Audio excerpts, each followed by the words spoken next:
नमस्कार दोस्तों, मेरे चैनल में आपका एक बार फिर से स्वागत है। तो गणेश उत्सव को आगे बढ़ाते हुए आज हम जानते हैं कि 10 दिनों तक क्यों मनाते हैं गणेश उत्सव। इसके पीछे एक पौराणिक कथा है और उसके कारण भी हैं।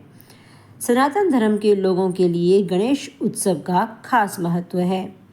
इस दौरान लोग अपने घर में भगवान गणेश की मूर्ति को लेकर आते हैं। 10 दिन तक उनकी पूजा करने के बाद अनंत चतुर्थी के दिन विसर्जन करते हैं। लेकिन क्या आपने कभी इस बारे में सोचा है कि गणेश चतुर्थी का पर्व 10 दिन तक ही क्यों मनाया जाता है? यदि नहीं, तो चलिए जानते हैं इस सवाल के जवाब के बारे में। तो दोस्तों, पौराणिक कथा के अनुसार भगवान गणेश से वेद व्यास जी ने महाभारत ग्रंथ लिखने का आग्रह किया था।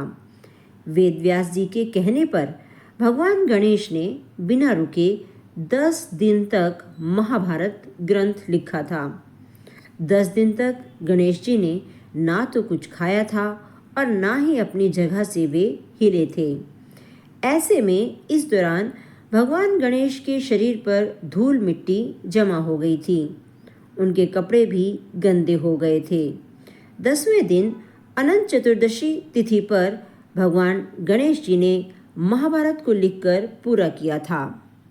पूरी महाभारत लिखने के बाद भगवान गणेश जी ने 10वें दिन नदी में स्नान किया था।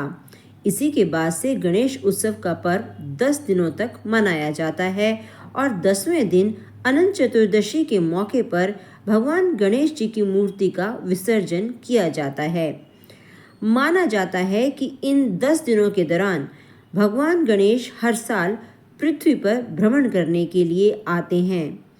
इसी वजह से इस समय अपने घर में भगवान गणेश की मूर्ति को लाना और उसकी विधिपूर्वक पूजा करना शुभ माना जाता है।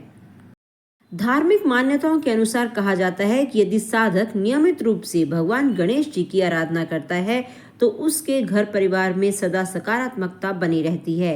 इसके अलावा धन की देवी माता लक्ष्मी की विशेष कृपा रहती है। तो दोस्तों, भगवान श्री गणेश की और माँ लक्ष्मी पर आपकी कृपा बनी रहे। इसी के साथ अब मैं इस ब्लॉग को यहीं ख़त्म करती हूँ। आपको ये छोटी सी इन्फॉर्मेशन कैसी लगी? अगर अच्छी लगी है तो मेरे चैनल को जल्दी से सब्सक्राइब कीजिए